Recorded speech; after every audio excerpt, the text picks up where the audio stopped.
Who's actually going to get the most out of an in-wall speaker like the JBL Studio 6? Is it the movie buff who wants a clean-looking home theater without a tower of bookshelf units, or the casual music listener who just wants a little extra punch from the ceiling? And for someone who's budgeting for a whole room upgrade, does the price make sense compared to a pair of high-end bookshelf speakers? Those are the questions that keep most buyers up at night, because the risk of spending money on a system that looks great but sounds mediocre or worse, installing something that doesn't play nice with the wall cavity, is real. Link is in the description if you want to check the product details on Amazon. Let's start with the basics of the category.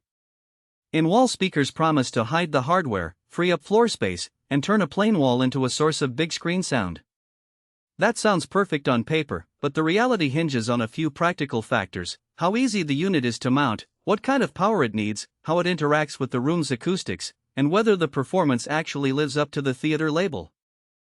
JBL Studio 6 tries to hit all those points with a 5.25-inch PolyPlas woofer, a high-sensitivity driver, and a professional-grade compression driver built for the kind of venues you'd find in a concert hall. The marketing promises feel the drama, but what does that translate to in a typical living room setup? First, installation. The biggest barrier for most DIYers is cutting a hole that's the right size, making sure the speaker sits flush, and dealing with the wiring.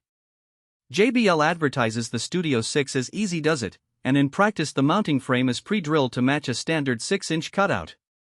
If you already have a wall that's been prepared for speaker placement, say you're renovating, or have already run speaker cable behind the drywall, the whole process can be as quick as a 15-minute job with a drywall saw and a screwdriver.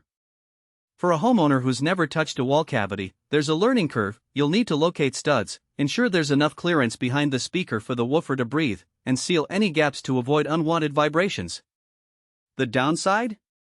The speaker's design assumes a solid backing, so if you install it over a thin plasterboard or in a wall with insulation that's too loose, you may notice a muffled low end or a slight booming quality that isn't ideal for dialogue. Now the performance side. The Studio 6 high sensitivity means it can deliver loud volumes with relatively modest amplifier power. In a typical 12-foot by 15-foot family room, you'll find that a 100-watt AV receiver can fill the space without strain. The quad 5.25-inch woofers give you a respectable bass response for movies. Think of those deep rumble moments in an action film where the floor seems to shake. Because the speaker uses a professional compression driver, the mids and highs stay articulate, which is a plus for voice clarity during TV shows.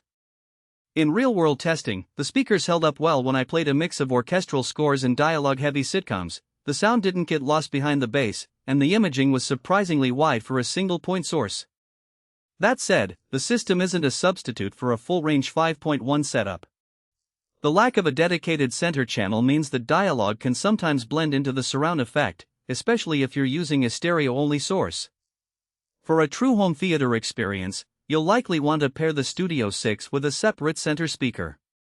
What about durability and long-term reliability? JBL has a reputation for building gear that can survive a tour bus, and the Studio 6 inherits that pedigree with its PolyPlas woofer, essentially a polymer-reinforced paper cone that resists moisture in temperature swings.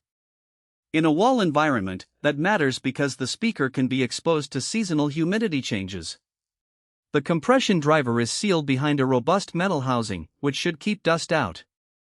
There's no official warranty statement in the data we have, so you'll need to check Amazon's standard return policy, but the build quality feels solid enough that most users won't need to worry about a cracked cone after a few years of normal use. Let's talk buyer fit. If you're a home theater enthusiast who already has a decent AV receiver and you're looking to eliminate the visual clutter of floor-standing speakers, the Studio 6 is a strong contender. It's especially compelling for those who have a wall that's already been opened up for speakers, maybe from a previous remodel or a pre-wired system.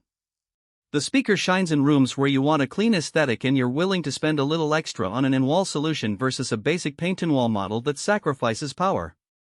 On the flip side, if you're a casual listener who only streams music a few times a week, you might get more bang for your buck with a pair of bookshelf speakers that you can place on a shelf and adjust positioning on the fly. Those give you more flexibility to experiment with placement and